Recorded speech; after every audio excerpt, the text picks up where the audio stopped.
Hey friends, welcome back to Learn with Lakshman Dharmaraj. In this video, we are going to discuss a short story written by Gordon S Livingston. The title of the short story is Search for a Stranger. The story Search for a Stranger, written by Gordon Livingston, deals with the relationships that can exist between strangers. Many a times, people meet strangers and later they realize that they are very close to them. It is actually this. Search for a Stranger actually is the story of author's search for his own mother.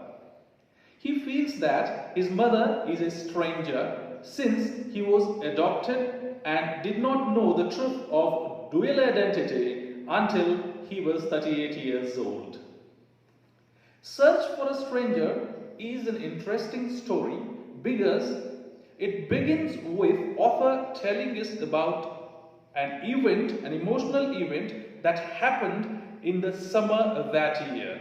And according to author, this event took place because of a very prosaic question when author's cousin asked him as to how his work was going. Now further, author explains that he is a psychiatrist in Colombia and he had answered many questions. He had been in a conference and had arranged a workshop, and he had understood some behavioral difficulties in adopted children, and it was concluded in that a disproportionate number of emotional problems required professional help in case of adopted children. One of the factors, according to author, is the child's burden of dual identity.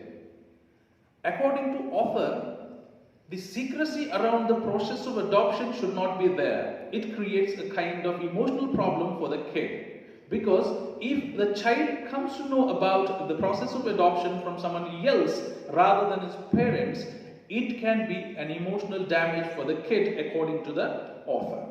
But then, author's cousin, Livingston's cousin, asks him a question. Why do children actually need to know that they are adopted? According to author's cousin, there is no need that children should know that they are adopted. But author does not agree to this. He says it is really difficult to keep a secret. Okay, one should not keep the secret of the process of adoption, and he also cites the example of his youngest son, whose name is Michael, who is also adopted, and author tells that they have told everything to the Michael. Author's cousin disbelieves it. Author's cousin does not agree to what author has to say, and then he just asks a simple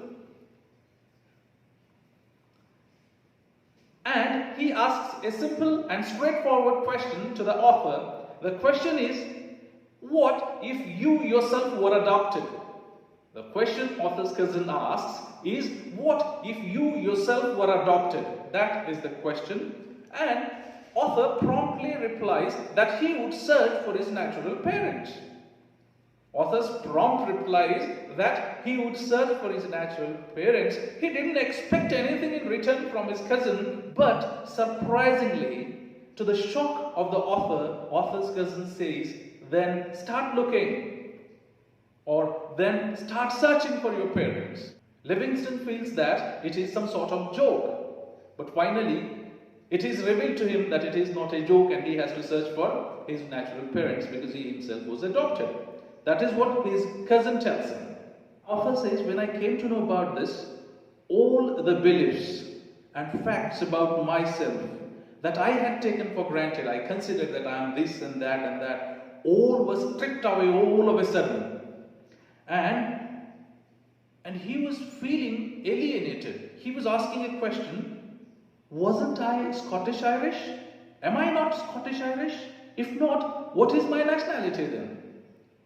Am I the only child born to the parents? Or do I have brothers and sisters? Who are my natural parents? These were some of the questions that come into the mind of the author as soon as it is revealed upon him, as soon as it is told to him that he is also an adopted child. When author confronts his father late night in 1976, author also mentions the year that he confronts his father in 1976. His mother had already died a year ago. That means his mother was no more. His father looked crushed. His father, author's adoptive father, looked crushed. And his father said, "We never told you because we were afraid you would want to meet your real parents and we might lose you." This is a very common reply from any adoptive father or mother, that you might want to look for your natural parents and we wouldn't want to lose you, therefore we kept it a secret. This is quite common. This sort of reply you can find from each of the parents, from almost all the parents who have adopted the children. Author understands that his father is in tension, so he keeps his hand on his shoulder and says, "Pops, you and Mom are my real parents. You've loved me and raised me, and I love you." That's what author tells his father. "You and Mom are my real parents. You've loved me, raised me, and I love you." There is no doubt in it. And nothing can change that. That is the truth. Nothing can change that you loved me, you raised me, and I'm your kid and I love you. Nothing can change it. His father then promised him to help him to find his natural parents. Author's birth certificate listed him as born in Memphis 10 on June 30th, 1938. When was author born? Author was born on June 30th, 1938. And where was he born? He was born in Memphis 10. It is the name of the place. Author's father, this adoptive father, thinks that date of birth is correct. There is no doubt in it according to Author's father. But his father was not able to recall the name of Memphis agency that has arranged the process of adoption. Author's father and author's mother, adoptive father and adoptive mother, lived in Detroit. Detroit is again a place. Lived in Detroit at the time and had gone to Memphis with friends named Martin, who also had adopted a child. In simple words, author's father and author's mother did not belong to Memphis 10 actually. They actually lived in Detroit. From Detroit, they have gone to Memphis 10 along with their friend, and there they adopted the child. It was a thin lid. Thin lid in the sense, there was very little chance of understanding the truth in it.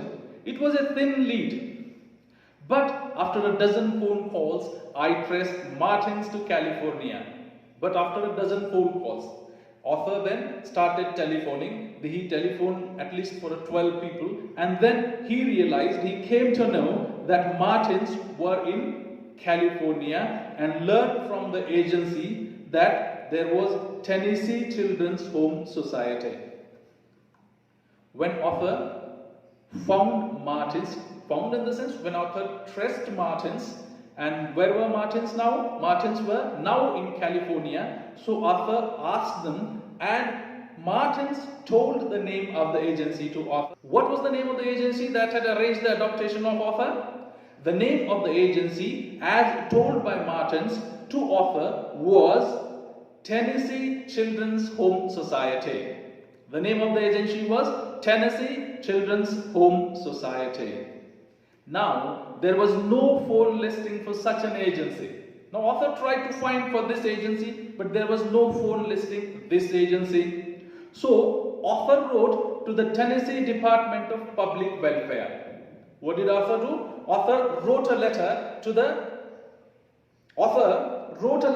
the Tennessee's Department of Public Welfare and asked permission to see records of Tennessee's Children's Home Society, because author wanted to see the records. Okay. The reply was brief. The reply given by Department of Public Welfare was short, and author records the reply. The Tennessee's adoption law prohibits the reopening of closed adoption records except upon an order from the court in which the adoption was granted. The same order is needed to reopen the case.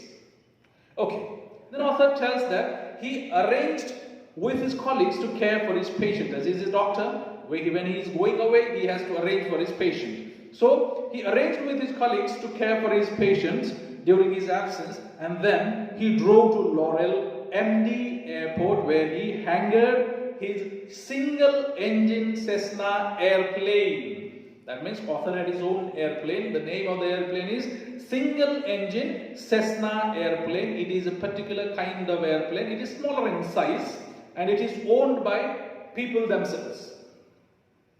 After takeoff, I set course towards Memphis, 800 miles southwest. As I watched, author says, as I watched, the highways and farms and rivers and cities stretched to the horizon, I realized how remote the chance was of finding my mother. I mean, when author looked at the things, this is a huge world, and how little chance is there of finding my mother in this huge world. In that vast land, I sought a single person. In that vast land, very big land, I, means author, sought a single person. That single person is his mother, whose face I would not recognize, whose name I did not know. That he did not know how his mother looks like, and that he did not know who his mother was, what her name was. He did not know anything, so it was a very difficult search for him. Now he reaches to Memphis, and tells that there was no record of Tennessee's Children's Home Society in Memphis City Hall. Memphis City Hall, there was no record. Then author goes to a local newspaper and asks to see the back issues of the newspaper. He says, I almost wish that I hadn't done this, because he discovers that in the fall of 1950 year, author mentions the year, in the fall of 1950, the home had been put out of business. The society had been put out of business because of some misconduct by the court order. What was it? The front page story of the newspaper revealed that director of the society, director had been selling children for high fees and pocketing the money.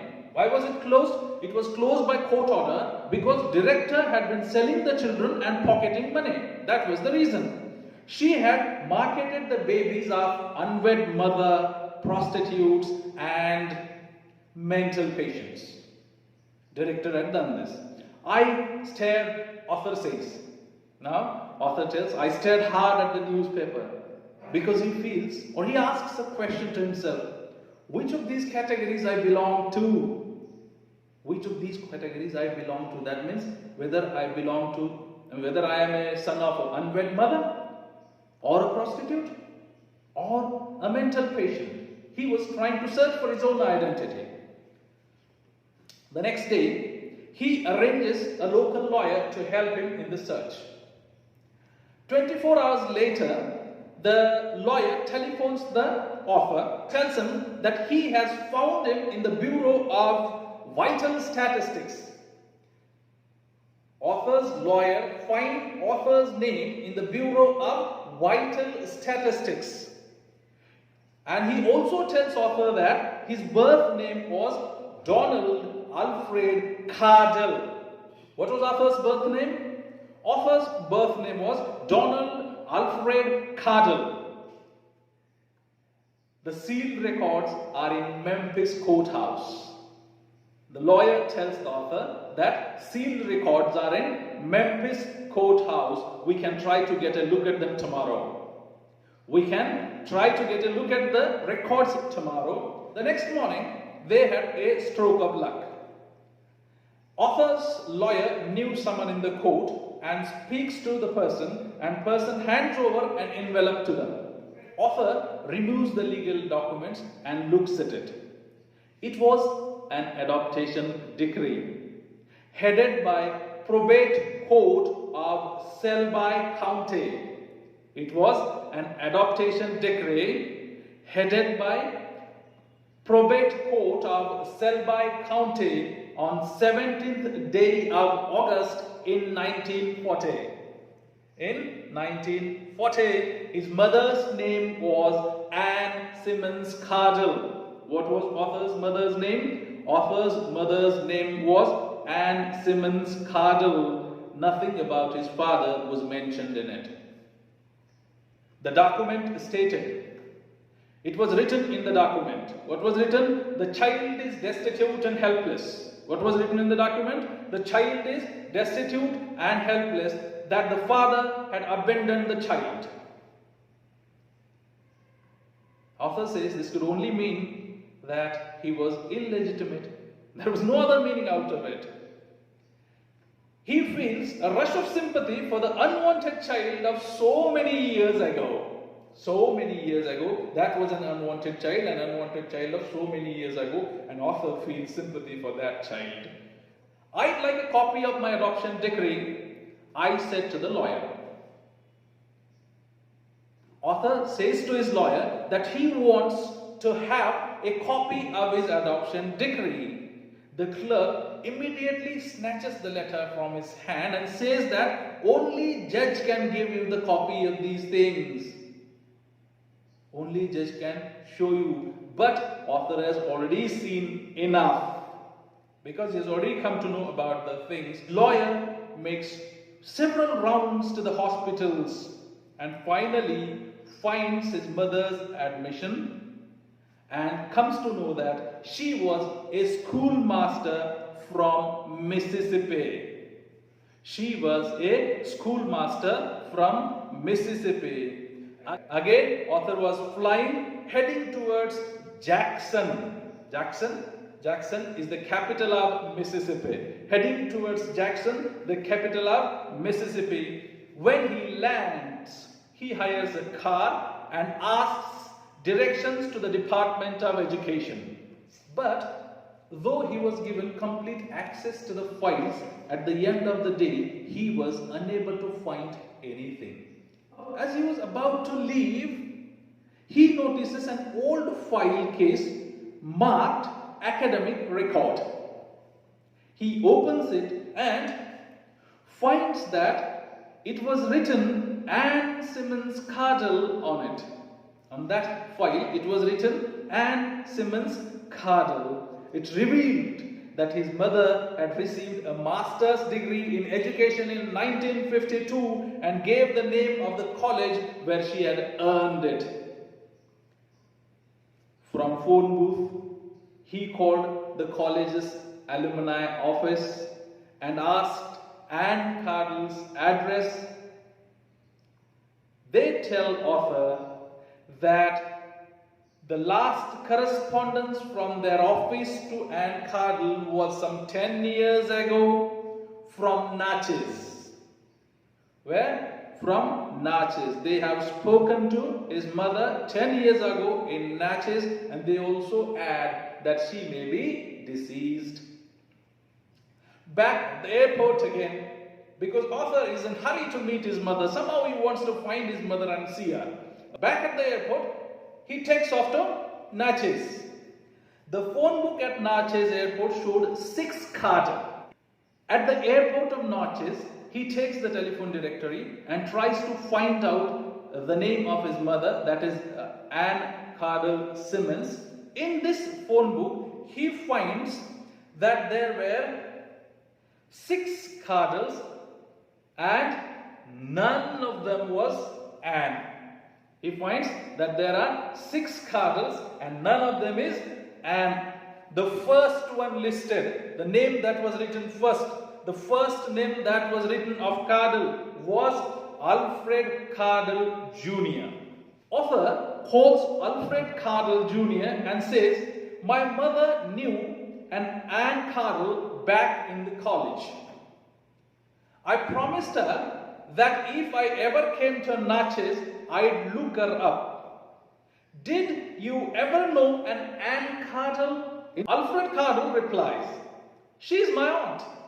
She lives in Savannah. She's my aunt. She lives in Savannah. Author says, I'd appreciate her address. That means I'd like to have her address. If you give me her address, I'd appreciate it. By 7 in the evening, author lands in Savannah. By 7 in the evening, author lands in Savannah, parks his Cessna and steps into telephone booth. The phone rings twice. Hello? Author asks, Anne Cardle? The reply is yes. And then author speaks. Miss Cardle, my name is Gordon Livingston. I have thought a good deal about how to put this, but I haven't come up with any way but simply to say, I am your son. I have come a long way and I would very much want to meet you. For a while, there was a pause. There was complete silence. And then he hears a sound. It was a southern accent. And it was surprising for him. It was a southern accent. Yes. The reply was yes. And further she says, there are many things I'd like to talk to you about. When Arthur goes to her house, he finds that house in a well-groomed street. Well-groomed street? Street that is kept clean. Okay. When he knocks the door, a lady opens the door. She was the lady of 60 years old. She was attractive and dignified. That means author feels that the lady who opens the door and looks at him behind the specs was dignified and attractive, and she was of 60 years. She looks at him cautiously. Author says she was a stranger. Please come in, she says. Then the coffee is being served, everything is given, and she starts telling. Then a coffee is given, and then after a few awkward moments, Arthur asks his mother to tell him something about her and his father. And she begins to speak in a low and guarded voice. She tells she had been born in 1912 to a farm family in Mississippi. By frugal living, her parents were able to send her to college. She taught first and third grade classes in Mississippi for 20 years and then retired to take a job as an administrator in the school system of neighboring state. That is what she tells him. When she begins to speak of Arthur's birth, her voice becomes full of emotions. She starts speaking back in those days in a small southern community, the disgrace of being pregnant and unmarried. It was more than I could face. It was more than I could ask my family to face. She continues in the same tone. It was during my first year of teaching. Your father was older, 28. A most handsome man, a marvelous dancer. He was the only man I ever loved before or since. When I learnt I was pregnant, I begged him to marry me and give my baby a clear name. He said we'd have to think about things. And then she tells him that she leaves. She goes to Memphis and nobody knows anything about it. But she also tells him that 3 years ago she has read in the newspaper that his father was dead of cancer. That his father was dead of cancer. The disease by which Arthur's father dies is cancer. That was actually the end of the story of the son and the mother. But that was not all. Arthur says that her feelings of remorse were deep. It's been the bitter regret of my life that I lost my baby because of my cowardice. She says, she tells Arthur that it was the bitter regret of her life that she had lost her baby because of her own cowardice. But she also tells him that she had kept the track of his development. She tells him that she knew that in 1944 he would be 6 years old and then in the first grade. She could hardly wait for her own class of 44. When she gives an IQ test, she hopes that the brightest one was the author when she comforted a defeated child, she feared that it was that it was her son. A remembering smile touches her face when she tells this to Arthur. You did everything at top speed that year. She tells Arthur that you did everything at top speed that year. You were aggressive, yet vulnerable and easily wounded by harsh words. She tells Arthur. She also tells him that she had learned that he needed an atmosphere of tolerance and love. She tries to give it to him by giving it to all other students. But she tells him that it was an illusion. Of course, she had half believed it. It was not the truth. She had just half believed it. And when it came the time for her to say goodbye to that class in the spring, she felt sick with guilt. It was like as if she was abandoning him the second time. Then, during the following winter, she continues telling to Arthur, then during the following winter, there came the news that the third grade teacher was retiring. She immediately applies petitions for the post and gets selected. By that time, Arthur was 8. She tells these things to Arthur. And she also tells that year, as she watched him mature, she was proud that he was becoming his own man. But she was also hurt that ties between her and him were loosening. As he was growing up, the ties were loosening. By the end of the year, she was determined to put him out of her mind. Why? She tells, because she knew that she was being selfish. Selfish? How was she being selfish? She was being selfish by keeping the track of her son, which was adopted by someone else, some other family. Still, she always wanted her child back. She tells him, still, I always wanted my child back. As I grew older, I prayed that I would one day meet him as a man. One day, I would meet him as a man so I could ask for his forgiveness. So, I could ask him for his forgiveness. That's what she tells the author. Author continues. My throat tightens. Author was unable to speak anything as his mother has spoken things to him. The tears stung into his eyes. He says, forgive her? Forgive my mother? Was she really guilty of anything? No, she was not. Forgive her? He says, the very idea that I should judge her is outrageous. The very idea that I should judge my mother was outrageous. How can I judge my mother? I cannot judge her. I stood woundily immobilized. I was unable to move. I stood woundily immobilized. And immobilized by what? By my emotions towards my mother. By my emotions, by the words spoken by my mother. She made the first move. Both of us were still. But she made the first move. She held out her arms. She made the first move. She held out her arms. For the first time in 37 years, tells Arthur, for the first time in 37 years, I touched my mother and she touched me.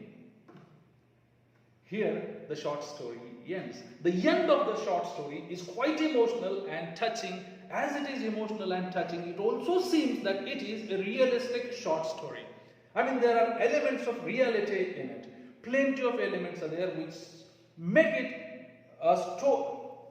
There are plenty of elements which make it a real story of Arthur's life. Even author uses his own name in the short story. Author's name is Gordon Livingston. It seems that it is the real story of Arthur's life. It is extremely touching and wonderful story. Use of language is so beautifully done in this short story that while reading you feel delighted.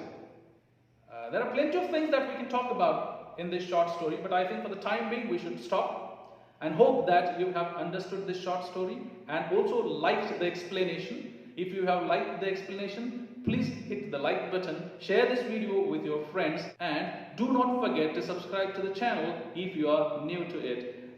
Thank you very much for watching.